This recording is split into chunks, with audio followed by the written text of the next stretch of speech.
कुछ वो ही जाने, बस उसका कहना माने, फिर सब कुछ वो ही जाने। प्रभु से मिला है जीवन, प्रभु को कर दे अर्पण।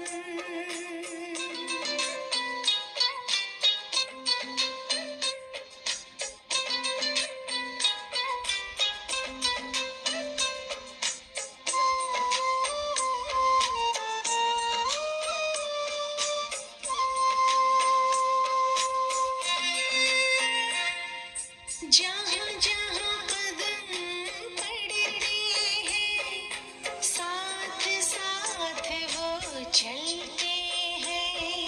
कहीं कुछ गलत ना हो जाए, इशारे हमको करते हैं।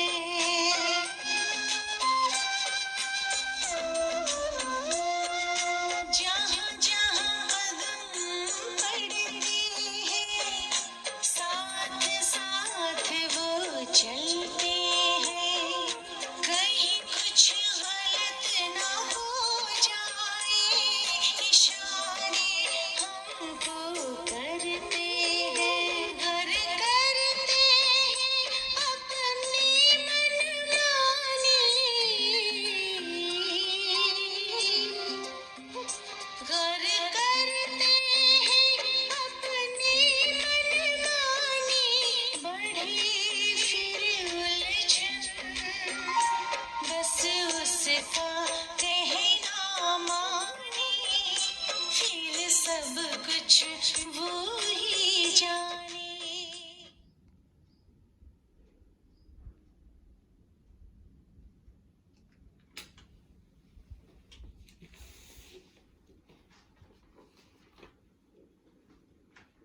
ओम शांति।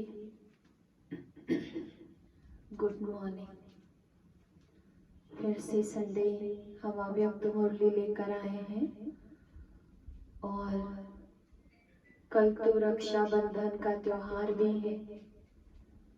बाबा के घर में तो हमने कल रखा था और सभी भाई बहने एक एक करके आए, अपना पूरी सावधानी से वो मास्क आदि लगा कर आए और राखी और ब्लेसिंग लेकर गए।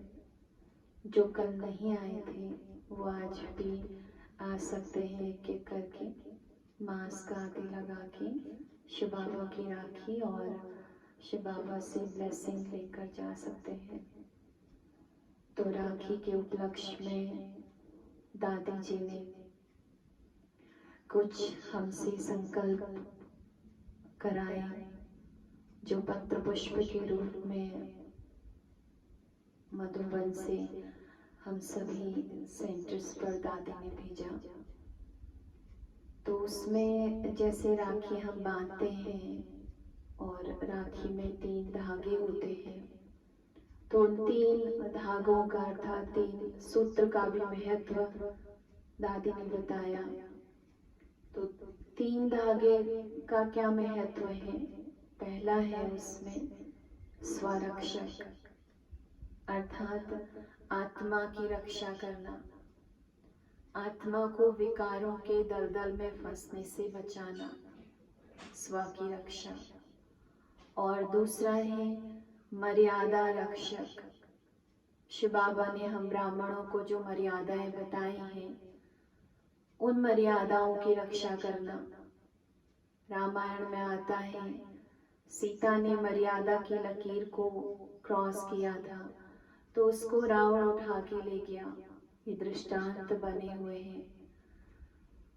तो परमात्मा ने जो भी मर्यादाएं बताई हैं, उन मर्यादाओं के अंदर रहना, अर्थात मर्यादाओं की रक्षा करना, उन मर्यादाओं का उल्लंघन नहीं करना। और तीसरा है यज्ञ रक्षक। बेहद का जो यज्ञ है हमारा मधुबन और सेंटर्स भी यज्ञ है, तो यज्ञ रक्षक भी हमें बनना है। कोई भी ऐसा हमसे कर्म ना हो जो यज्ञ की निंदा हो या यज्ञ की ग्लानि हो, हमें यज्ञ रक्षक बनकर इस यज्ञ की संभाल करनी है। तो ये 3 सूत्र का महत्व दादी ने बताया था, स्व की रक्षा और मर्यादा की रक्षा और यज्ञ की रक्षा। फिर 4 संकल्प दिए थे, क्योंकि शिव बाबा के साथ हमारे सारे संबंध हैं।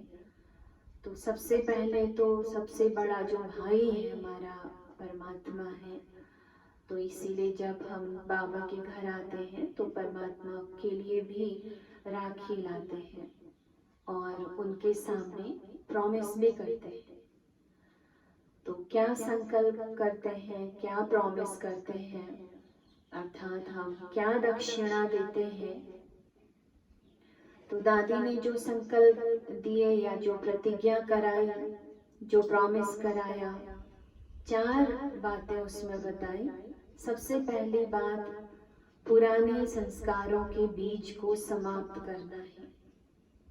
जो भी हमारा ऐसा पुराना संस्कार है और जो संस्कारों का बीज अंदर पड़ा हुआ है और कभी ना कभी वो पौधा बनकर बाहर निकल आता है, तो उस पुराने संस्कारों के बीज को समाप्त करना है। और दूसरा संकल्प दिया है, खुद भी पावन बनना है और दूसरों को भी पावन बनाना है। और तीसरा संकल्प दिया है, मूड एक रस रखनी है, अर्थात हर्षित चित्त और हर्षित मुख रहना है। और चौथा है, बीती बातों को बिंदी लगाना है, अर्थात बीती बातों को भूल जाना है।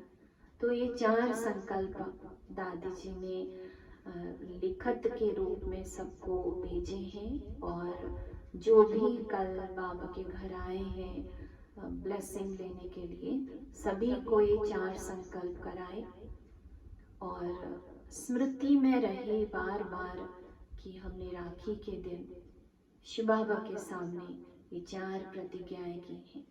और सारा साल अगर हम इन प्रतिज्ञाओं को याद करते हैं, अर्थात इस संकल्प में अपने आप को बांध देते हैं, तो वो संकल्प भी फलीभूत होता है। तो आप सब भी राखी के दिन ये 4 प्रतिज्ञा अपने आप से करिएगा। कौन सी याद हो गई होंगी? पहली प्रतिज्ञा है पुराने संस्कारों के बीज को समाप्त करना है, और दूसरा पावन बनकर औरों को भी पावन बनाना है, और तीसरा मूड एक रस बनाना है, और चौथा बीती बातों को भूल जाना है। तो ये 4 संकल्प राखी के दिन हमें करने हैं। और आज तो अव्यक्त मुरली का टॉपिक ही बहुत अच्छा है। बाबा ने होली हंस की बात कही है और जिसको बहुत अच्छी तरीके से आज की मुरली में बाबा ने क्लियर किया है। 4 बातों के आधार से हंस बुद्धि और हंस वृत्ति, हंस दृष्टि और हंस मुख, क्योंकि हंस अर्थात पवित्र। तो इसमें बुद्धि की पवित्रता और हमारे संकल्पों की पवित्रता और हमारे बोल की पवित्रता और हमारी दृष्टि की पवित्रता, इन 4 बातों को बाबा ने आज क्लियर किया है। और फिर बाबा ने आज संतुष्टता के गुण का महत्व बताया कि बच्चे सबसे बड़ा जो गुण है वह है संतुष्टता का। इसलिए संतुष्टता को सभी गुणों का राजा माना गया है। इच्छाएं कभी भी पूरी नहीं होती, लेकिन अगर भगवान का शुक्रिया करते करते अगर हम जीवन रूपी यात्रा को सफल कर रहे हैं, तो अंदर से संतुष्टता का गुण भी स्वतः आता जाएगा। फिर एक और बाबा ने साधन बताया है बचने का, कि अगर कोई तुम्हें चोट पहुंचाता है, चाहे वो बोल से, चाहे व्यवहार से, चाहे कर्म से, तो अपने आप को बचाना है। किनारा करने की बाबा ने बात नहीं कही है, या भाग जाने की भी बाबा ने बात नहीं कही है, या छोड़ने की भी बाबा ने बात नहीं कही है, लेकिन बाबा ने विधि बताई कि चोट मारने वाले का काम है चोट लगाना और आपका काम है अपना बचाव करना। तो ज्ञान, गुण और शक्तियाँ जो बाबा ने हमें दी हैं, इनके आधार से हम अपना बचाव कर सकते हैं, ताकि हम किसी भी बात से प्रभावित ना हो, दुखी ना हो, परेशान ना हो, चिंतित ना हो। तो ज्ञान, गुण और शक्तियों के आधार से अपना बचाव करते रहें। बाकी आज की मुरली का जो टॉपिक है, होली हंस बुद्धि, वृत्ति, दृष्टि और मुख। आज बाप दादा सर्व होली हंसों की सभा देंगे। आज बाबा हमको किस रूप में देख रहे हैं? हंसों के रूप, वो भी होली हंस। ये साधारण सभा नहीं, लेकिन रूहानी होली हंसों की सभा है। बाप दादा हर एक होली हंस को देख रहे हैं कि सभी कहाँ तक होली हंस बने। हंस की विशेषता अच्छी तरह से जानते हो? पूछ रहे बाबा। सबसे पहले हंस बुद्धि, अपनी बुद्धि को हंस बुद्धि बनाना, अर्थात सदा हर आत्मा के प्रति श्रेष्ठ और शुभ सोचने वाला। हंस बुद्धि किसको कहते हैं? हर आत्मा के प्रति शुभ और श्रेष्ठ सोचने वाला। होली हंस अर्थात कंकड़ और रत्न को अच्छी तरह परखने वाला।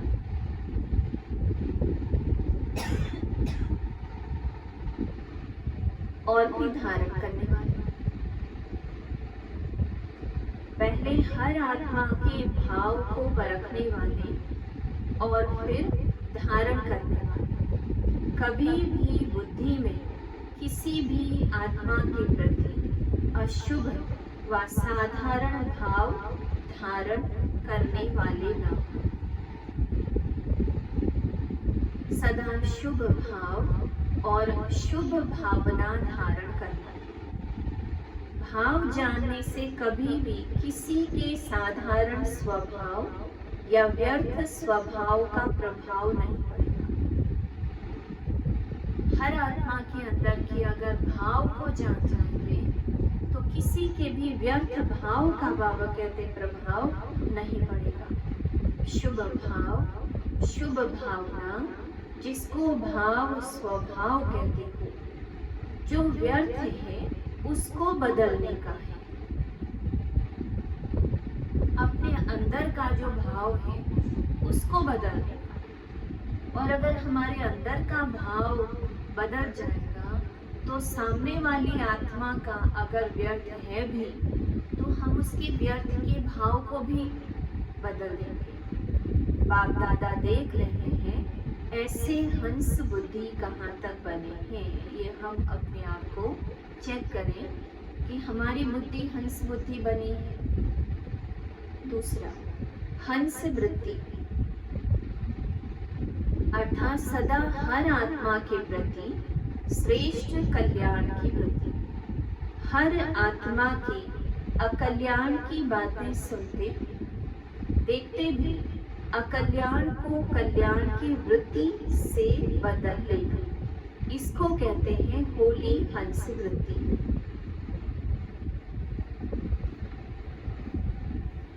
यही होली हंस का कर्तव्य है।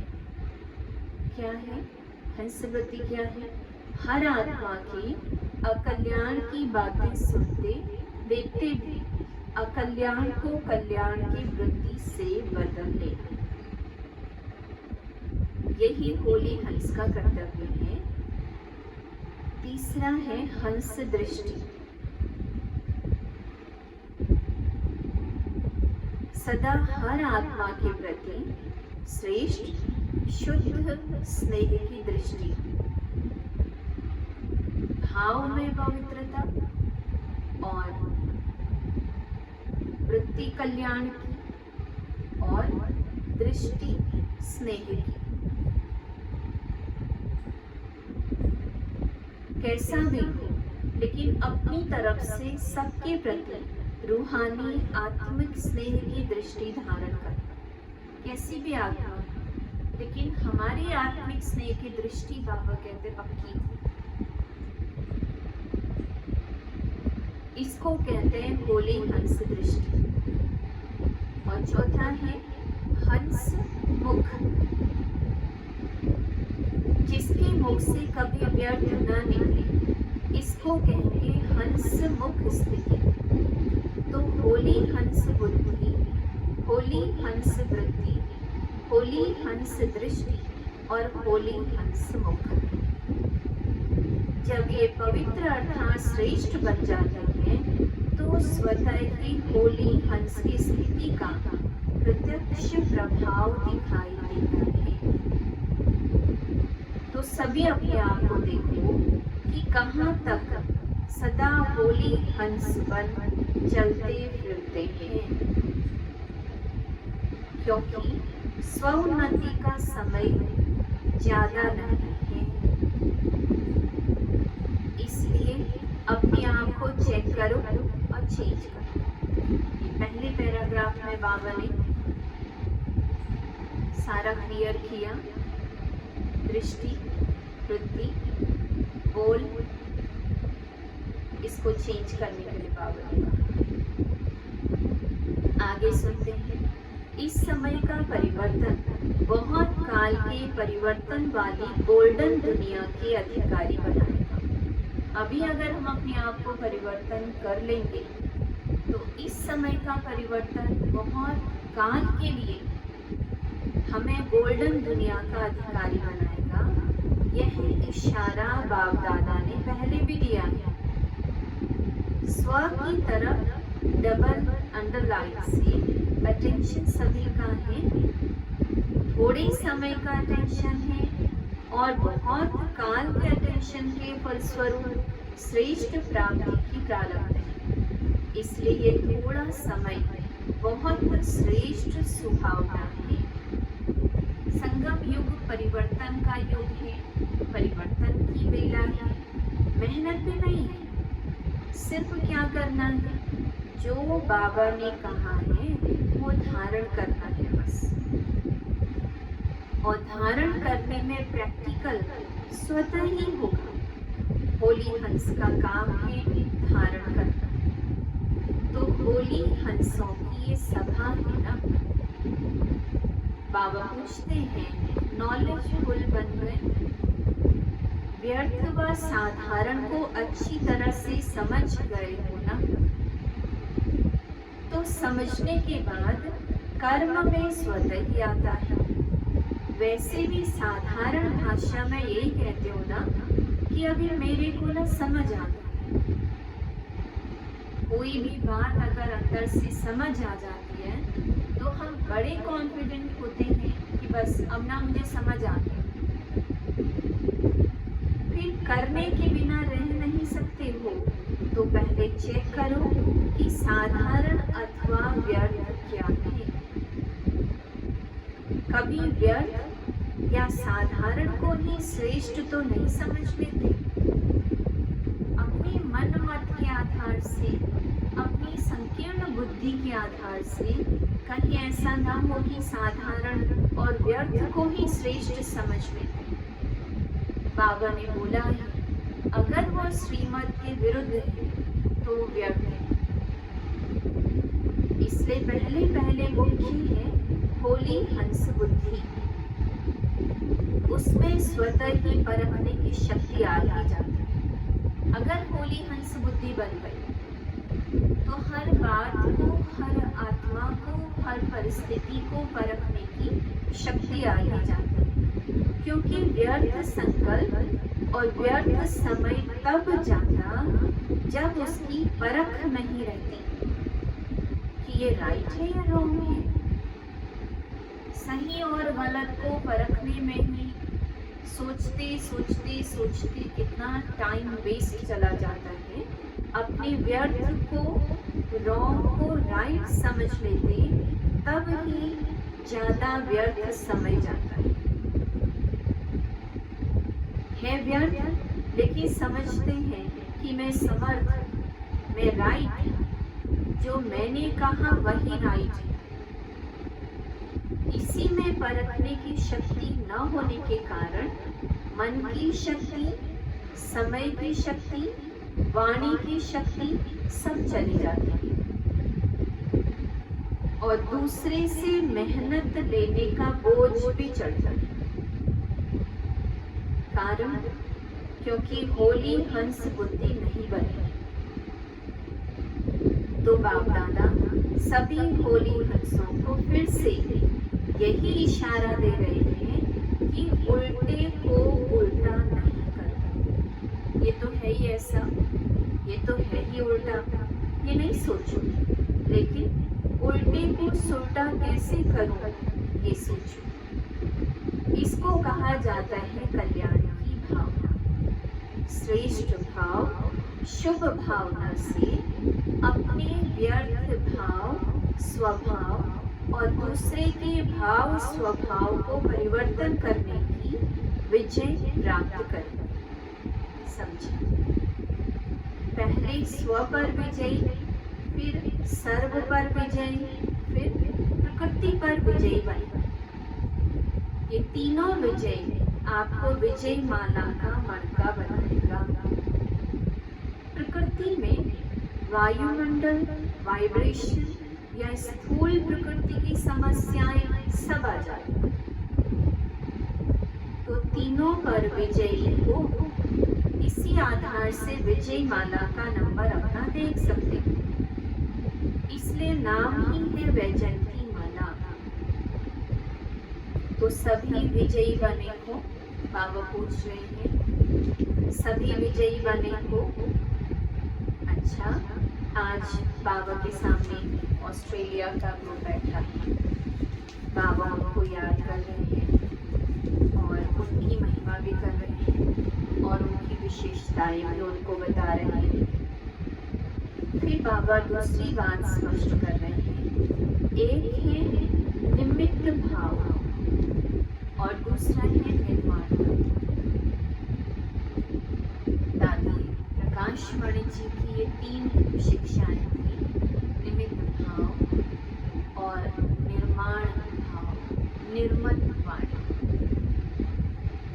दूसरा जो सेवा के निमित्त बनते हैं, उन्हों के लिए स्व उन्नति व सेवा की उन्नति प्रति एक विशेष स्लोगन सेफ्टी का साधन है। हम निमित्त हैं, सेवा बाबा की है और बाबा ने हमको निमित्त बनाया। और जो निमित्त बने हुए हैं उनको परमात्मा की श्रीमत के अनुसार कदम आगे बढ़ाना है। और अगर हर कदम परमात्मा की श्रीमत के प्रमाण अगर हम उठा रहे हैं तो फिर उसकी जिम्मेवारी शिवा बनेगी। तो बाबा ने कहा, हम निमित्त बने हुए जो करेंगे हमें देख सब करेंगे, क्योंकि सेवा के निमित्त बनना अर्थात स्टेज पर आना।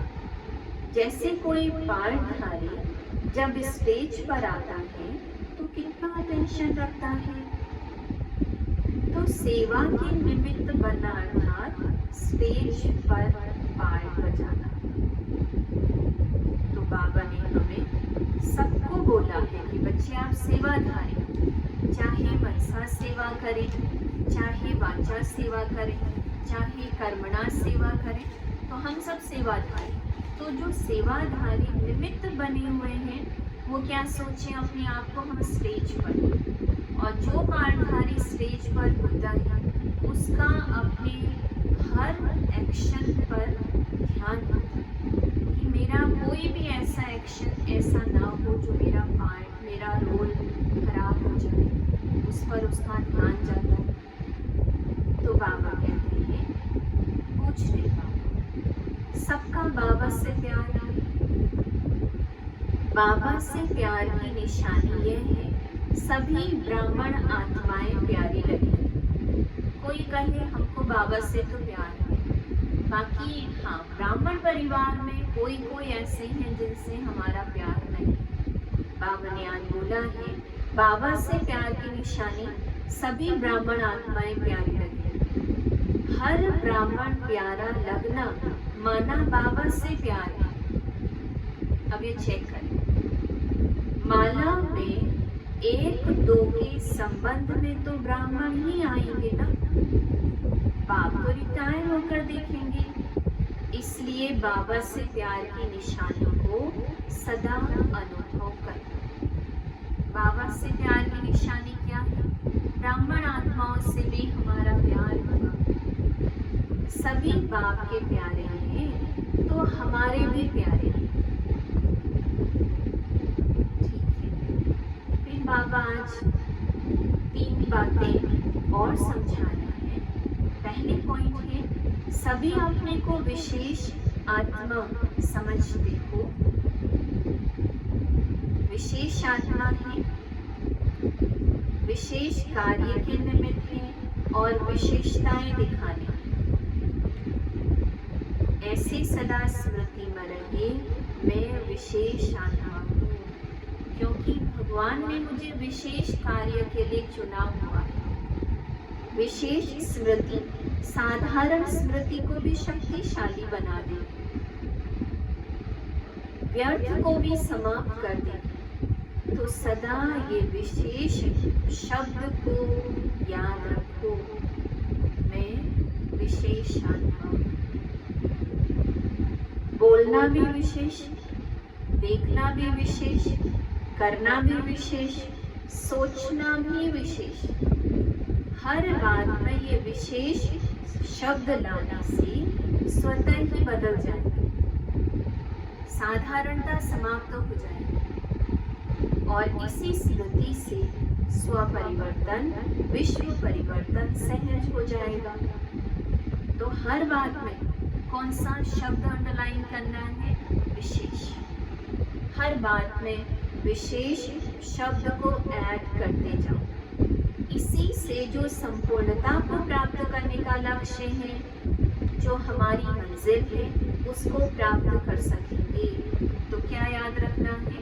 मैं विशेष आत्मा हूँ, मेरा सोचना विशेष, मेरा देखना विशेष, मेरा बोलना विशेष, मेरा कर्म करना विशेष, क्योंकि मैं विशेष आत्मा हूँ।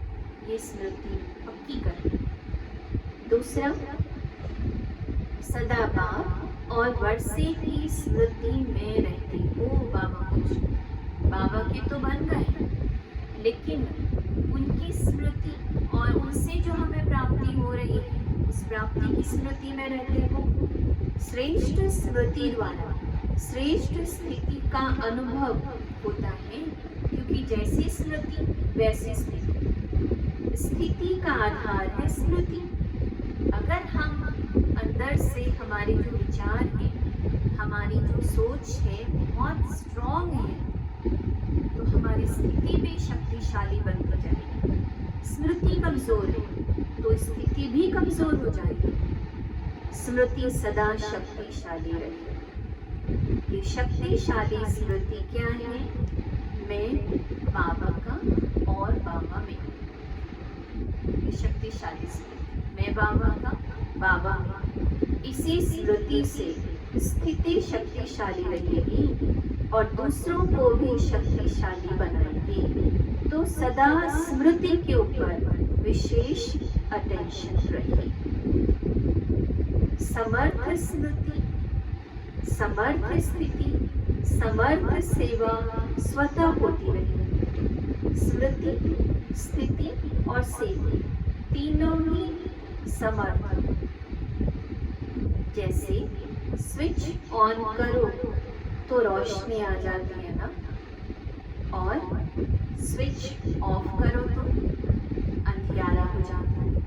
ऐसे ही यह स्मृति का एक स्विच। स्मृति का स्विच अगर कमजोर है तो स्थिति भी कमजोर है। सदा स्मृति रूपी स्विच का अटेंशन रहे कि स्मृति रूपी स्विच कभी ऑफ ना, ऑन रहे। इसी से ही स्वयं का और सर्व का कल्याण है। नया जन्म हुआ तो नई स्मृति होना, पुरानी स्मृतियां सब समान। ठीक है, तो इसी विधि से सदा सिद्धि को प्राप्त करते चले। सिद्धि को प्राप्त करने की विधि क्या है? अपनी स्मृति को शक्तिशाली बनाना। दो पॉइंट। थर्ड पॉइंट है, सभी अपने को भाग्यवान समझते हो।